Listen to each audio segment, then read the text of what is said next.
Часть первая. Имени не называют. Декабрь 2023 года. Сибирь. Лесная дорога в 7 километрах от поселка Урманное. На дороге нашли машину. Двигатель работает. Дверь водителя открыта. На сиденье посылки, нетронутые. Телефон на полу. Экран разбит. Рядом в снегу один след. Широкий. 5 пальцев. Уходит в лес.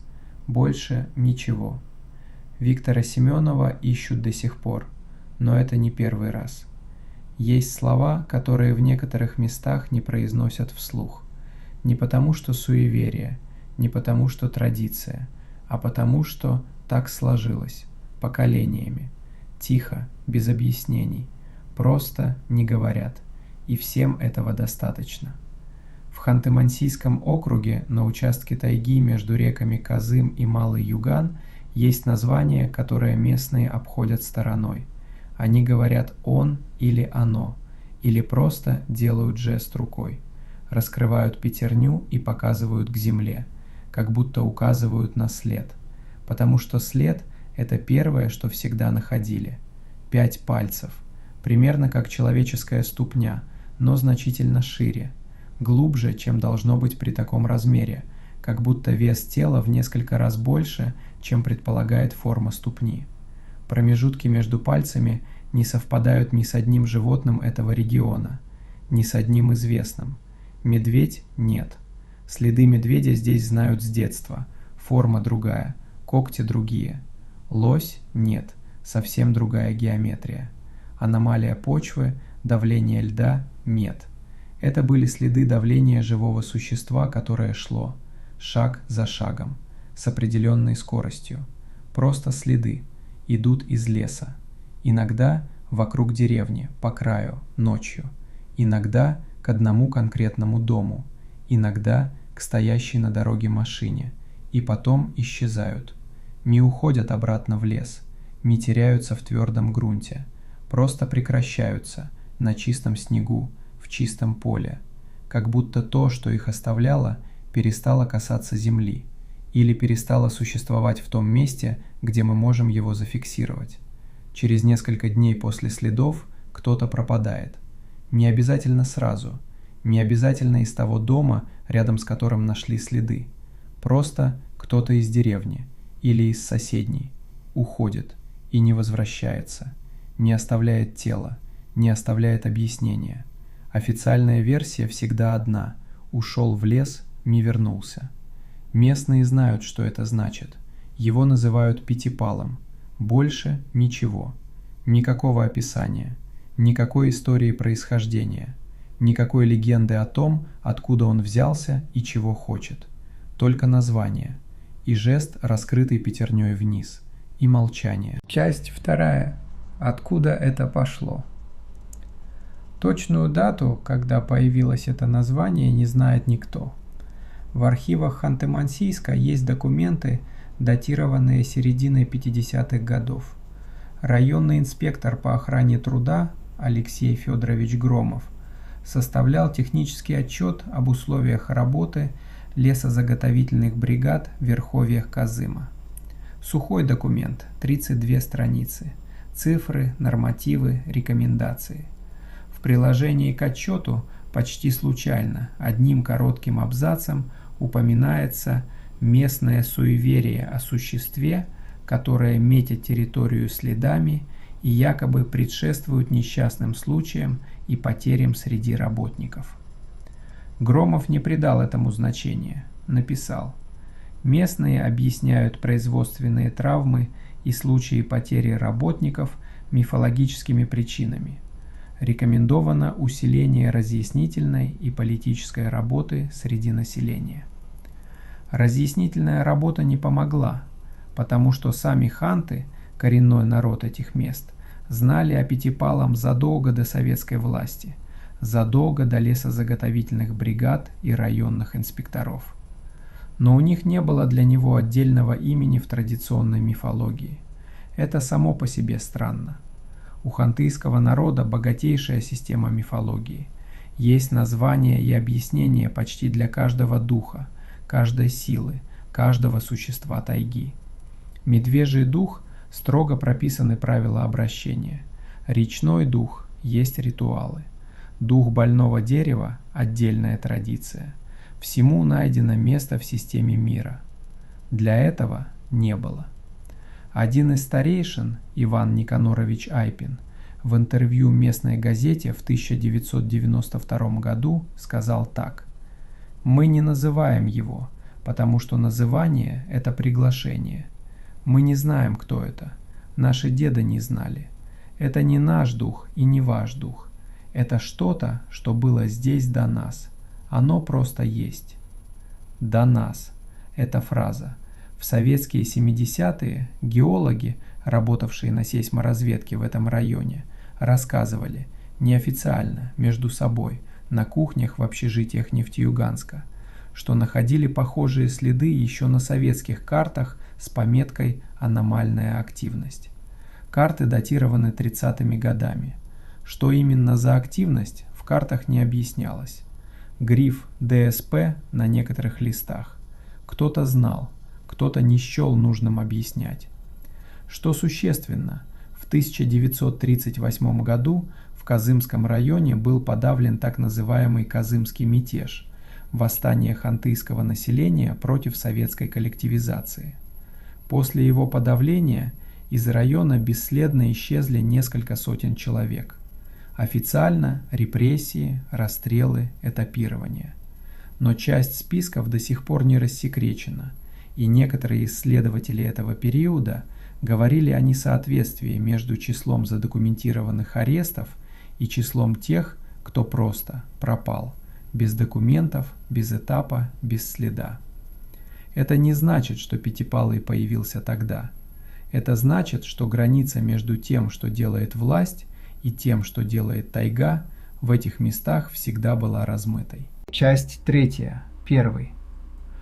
Первое задокументированное исчезновение, которое местные открыто связывают с Пятипалом, произошло в феврале 1967 года. Сергей Иванович Ворончихин, 42 года, охотник, прожил в поселке Нижнекозымский всю жизнь. Один из лучших следопытов в округе. Так говорили соседи. Говорили без колебаний, как о чем-то очевидном. Человек, который знал тайгу так, как городской знает свой двор. Знал, где лед тонкий, знал, где болото не промерзает даже в январе. Знал маршруты наизусть, ходил их с закрытыми глазами.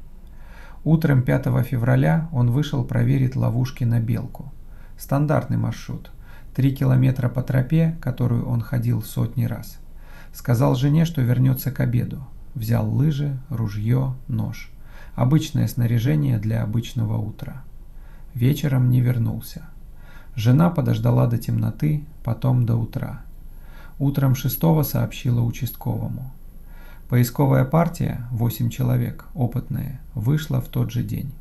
Нашли его лыжню, ровную, уверенную, прямую. Именно так ходил Ворончихин, никогда не петлял без причины. Лыжня вела по привычной тропе до определенной точки, примерно в 2 километрах от деревни, и обрывалась.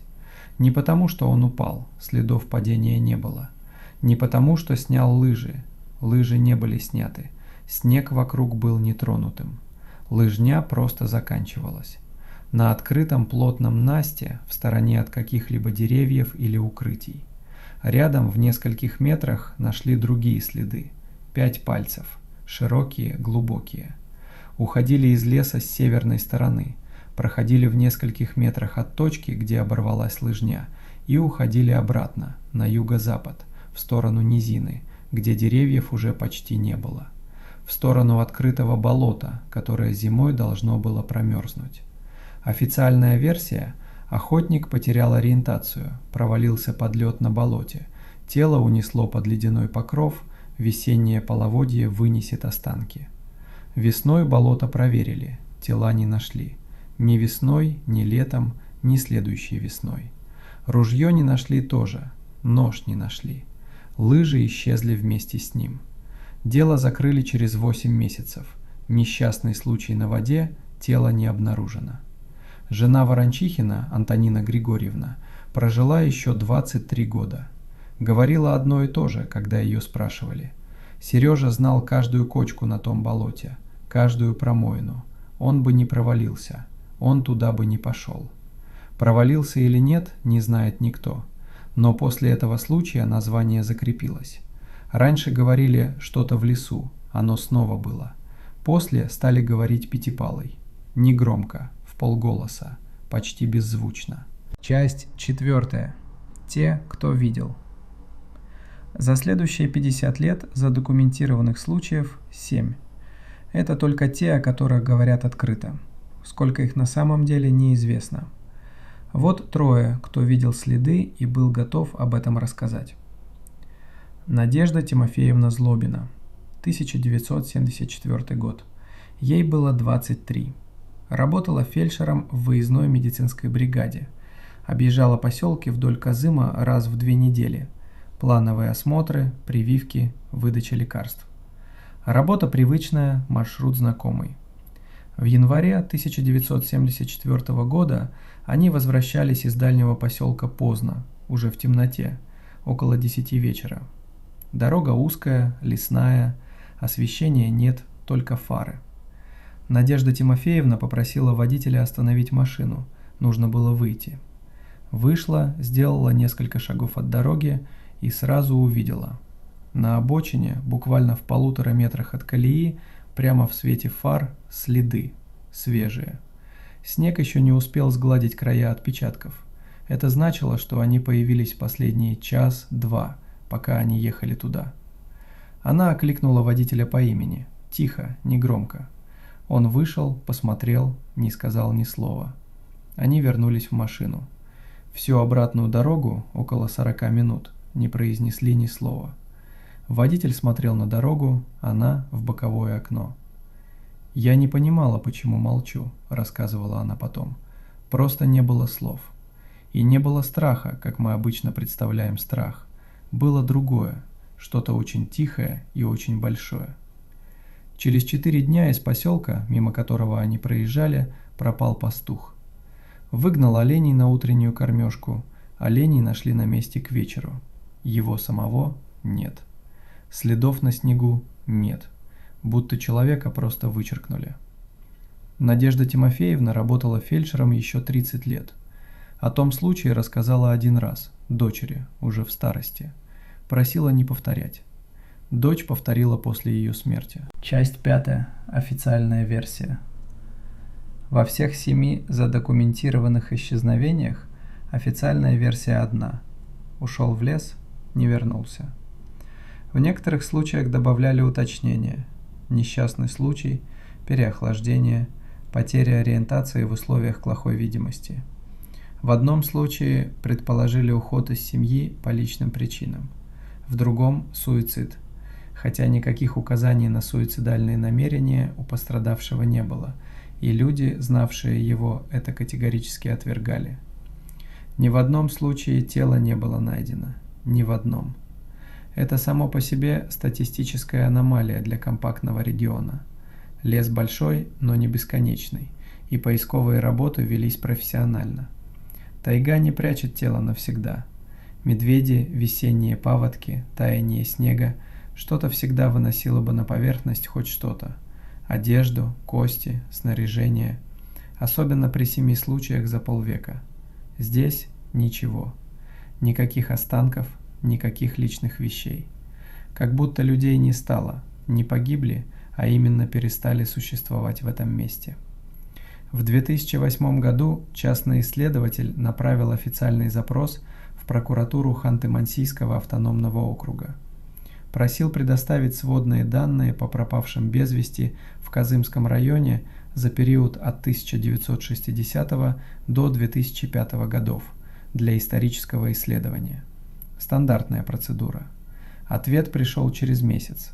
Данные относятся к разряду ограниченного доступа в связи с интересами текущих расследований. Текущих расследований по этим делам к тому моменту не велось. Все дела были закрыты еще в год исчезновения или в течение года после. Почему закрытые дела засекречены, объяснено не было. Исследователь написал еще 3 запроса с разными формулировками. Второй вернулся с ответом «Запрашиваемые данные не существуют». Третий с ответом «Данная информация не подлежит раскрытию». Четвертый с пометкой «Адресат не найден». Адрес прокуратуры при этом не изменился, она работала. Просто на этот конкретный запрос отвечать перестали. Что в этих делах такого, что их нужно прятать? При том, что сами дела закрыты и официально не интересны никому, остается открытым вопросом. Часть 6. Евгений Ларин. В марте 2019 года в Казымский район приехал журналист Евгений Ларин, 38 лет, работал в независимом издании «Открытый регион», специализировался на расследовательских материалах. За плечами несколько крупных публикаций о промышленных авариях на севере, одно расследование о схемах в дорожном строительстве, которое дошло до суда. Журналист серьезный, не желтая пресса. Пятипалый для него был журналистской задачей с четкой рабочей гипотезой. Серийный преступник, которого прикрывают местные власти по каким-то причинам, земельные интересы, личные связи, что-то еще. Мистический элемент – народная интерпретация реального криминального явления. Следы – либо народная выдумка, либо оставляются намеренно, как запугивание. Закрытые дела – обычная халтура или что-то похуже. Версия рабочая, проверяемая. Он провел в регионе 11 недель, взял интервью у 37 человек, родственники пропавших, местные жители, бывшие сотрудники полиции, геологи, которые работали в районе в советское время. Объехал 5 поселков.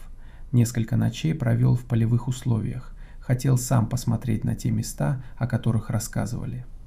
В июле 2019 года опубликовал материал.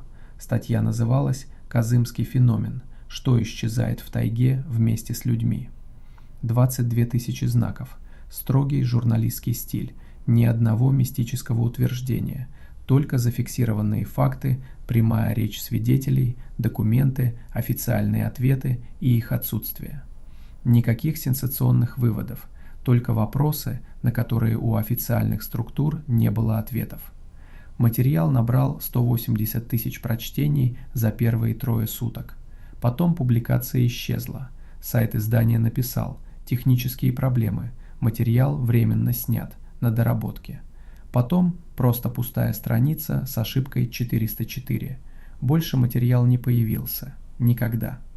Ларин после этого перестал выходить на связь, не отвечал на звонки коллегам, не приходил в редакцию. Его непосредственный руководитель написал в общем чате: «Женя взял отпуск по личным обстоятельствам». Больше к этой теме в редакции не возвращались, вслух по крайней мере. Через 8 месяцев один из его старых друзей, они учились вместе на журфаке, случайно встретил его в Калуге, в торговом центре, в очереди в кафе. Ларин жил там под другим именем, снимал комнату в частном доме, не работал. Выглядел, по словам друга, нормально, но не как раньше, как будто что-то выключено. Когда друг окликнул его по имени, он сначала не среагировал, потом посмотрел, узнал. Они поговорили 20 минут. Ларин говорил мало, осторожно, будто взвешивал каждое слово перед тем, как произнести. На вопрос, что случилось в тайге, ответил одно: «Я нашел след. Один. Свежий, буквально час, может меньше. Прямо рядом с машиной, в которой я ночевал. Один след, как будто оно подошло, остановилось, посмотрело на машину изнутри и пошло дальше. Я не понимаю, почему пошло дальше. Я не сплю нормально с тех пор, как начал думать об этом вопросе». Друг договорился встретиться с ним на следующей неделе. Через неделю Ларин съехал с квартиры. Хозяйка сказала, что он оставил деньги за следующий месяц и не предупредил. Куда уехал, не знает. С тех пор о нем никто ничего не слышал. Я думал об этом долго. О том, что именно Ларин увидел в той тайге за 11 недель. О 37 интервью, которые он взял. О том, что в его статье, при всем журналистском профессионализме, при всей строгости формулировок, было что-то, что заставило ее снять в 3 суток. Не через месяц, не через год, через 3 суток. Что именно он написал в тех 22 тысячах знаков, которые 180 тысяч человек успели прочитать, мы больше не узнаем. Кэш не сохранился. Те, кто читал, либо не помнят деталей, либо не хотят о них говорить. Остается один вопрос, который я не могу выбросить из головы. Если Пятипалый подошел к его машине, посмотрел и ушел. Почему ушел?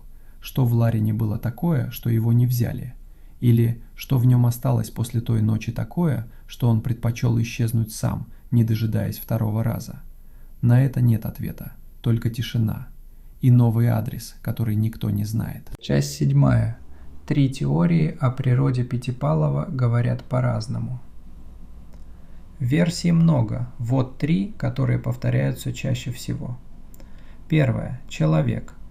Один или несколько людей, живущих в тайге вне общества и вне закона. Возможно, потомки беглых. В советское время через этот район проходили этапы, несколько побегов фиксировались. Возможно, люди с тяжелыми расстройствами, которые ушли в лес и выживают там. Следы нестандартного размера, деформация стопы, обморожение, самодельная обувь. Проблема у этой версии серьезная, слишком долгий период. С середины 50-х по сегодняшний день это 7 десятилетий. Человек, ведущий такую жизнь в сибирской тайге, живет 20, максимум 30 лет. Это значит минимум 2-3 поколения, семья, дети, уклад. При таком образе жизни, в таких условиях, это почти невозможно. И не объясняет главного – отсутствие тел. Даже серийный убийца оставляет тела, их находит. Вторая – животное.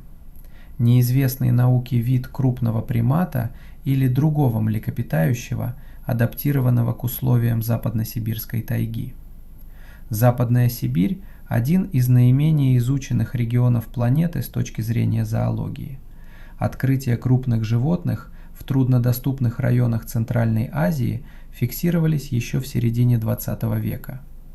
Проблема – ни одного образца. За 60 лет наблюдений ни одного волоса, ни одного помета, ни одного фрагмента ткани, ни одной четкой фотографии. Для живого биологического существа такого размера это статистически невозможно, что-то должно было остаться. Животное не может быть идеально невидимым. Третья теория. Ее не формулируют как теорию. Ее произносят тихо, иногда полушепотом, и сразу меняют тему или смотрят в сторону. Что Пятипалый не животное и не человек. Что он существует в этих местах очень давно, может быть 1000 лет, задолго до того, как здесь появились первые люди. Что он не убивает в обычном смысле слова, он берет. Куда берет, не объясняется. Почему, неизвестно. По какому принципу выбирает, никто не понял. Что все это значит, не знает никто. Иван Никанорович Айпин, тот самый старейшина, произнес в своем последнем интервью еще одну фразу. Незадолго до смерти, в 1998 году. Газета напечатала ее без комментариев, в последнем абзаце, как будто сам редактор не знал, что с ней делать. Оно не злое. Злое мы бы уже знали. Оно другое. Другие правила, другое время, другое место. Оно здесь живет давно. Мы недавно. Иногда оно об этом напоминает. Часть 8. Декабрь 2023 года. Это произошло не так давно. Совсем недавно. Декабрь 2023. Поселок Урманное, Сургутский район. Около 300 жителей, леспромхоз, небольшая школа, фельдшерский пункт. Обычный поселок. 21 декабря, за 4 дня до Нового года, дети нашли следы у крайнего дома на улице Лесной. Сфотографировали на телефон несколько снимков. Вечерний свет, качество плохое, но видно. Снимки попали в местный чат. Старшие попросили не распространять дальше. Незачем панику поднимать перед праздниками. Снимки все равно разошлись. На них плохо видно. Телефонная камера, плохой свет, снег размытый. Но форма следов видна. 5 пальцев. Широкие, глубокие. В поселке стали говорить меньше, чем обычно. Кто видел те снимки, понял почему. 24 декабря, в понедельник, Виктор Николаевич Семенов выехал на работу как обычно. 54 года. Почтальон с 20-летним стажем. Знал свой маршрут наизусть, как Ворончихин знал свою тайгу 57 лет назад. В тот день ему нужно было доставить посылки и письма на один из дальних хуторов. Хозяева жили там круглый год, сами не выезжали. Семенов привозил им все необходимое раз в 2 недели. Обычный рейс, 18 километров по лесной дороге. Он ездил туда много раз. Выехал утром, к обеду должен был вернуться. К вечеру не вернулся. Его УАЗик нашли в тот же день, около 5 вечера, на лесной дороге в 7 километрах от поселка. Двигатель работал, дверь водителя была открыта. На сиденье посылки и письма, все на месте, нетронутое. Телефон лежал на полу между сиденьями, экран разбит, будто упал с высоты. Рядом с машиной только его следы. Он вышел, сделал несколько шагов в сторону обочины, к краю дороги у леса. Следы обрывались. Снег в тот день не шел с утра, было безветренно. Несколько градусов мороза, тихо, ясно. Наст плотный, следы держались четко. На расстоянии примерно 3 метров от машины со стороны леса один след. 5 пальцев. Чуть глубже с левой стороны, как будто перенос веса при остановке. Уходит в лес и больше не повторяется. Только 1, как будто то, что оставило этот след, подошло, остановилось, посмотрело и ушло. Виктора Семенова ищут до сих пор. Официальная версия – несчастный случай, предположительно нападение дикого зверя, тело унесло зверье. Волчьих следов рядом с машиной не было, медвежьих тоже, ничьих следов не было, кроме одного. 5 пальцев, 1 след, на 3 метра от открытой двери работающей машины. На трассе между Урманным и хутором сейчас установили знак. Неофициальный. Кто-то прибил к столбу кусок фанеры с написанным от руки словом. Одно слово, 3 слога. Местные знают, что оно означает. Проезжие нет. Я разговаривал с одним из жителей Урманного, не буду называть имя, он просил не называть. Спросил его напрямую. Он верит в Пятипалова? Он долго молчал. Потом сказал: верит, не верит. Это городской вопрос. У нас тут другой вопрос. Семенов был нормальный мужик, работал 20 лет, никуда не пропадал, следов не оставил, знак на столбе поставили. Все, больше ничего. Вот это я знаю точно. Остальное ваше дело думать. Я думал. 7 случаев за 60 лет – это те, которые знают. Козымский район большой, поселков много. Не все говорят, не все помнят. Не все хотят, чтобы их слышали. Сколько их на самом деле, неизвестно. Единственное, что известно точно, следы остаются. Раз в несколько лет, в разных местах, в разное время на снегу появляются 5 пальцев. Идут откуда-то, уходят куда-то. Или не уходят, просто прекращаются. И после этого кто-то исчезает. И это, возможно, к лучшему, что большинство людей никогда об этом не узнает. Если ты досмотрел до конца, подпишись. Этот канал для тех, кто не боится слушать страшное после полуночи. Напиши в комментариях, ты бы пошел его искать. Следующая история уже готова. Включи уведомления, она выйдет скоро. Наушники, темнота, осторожно.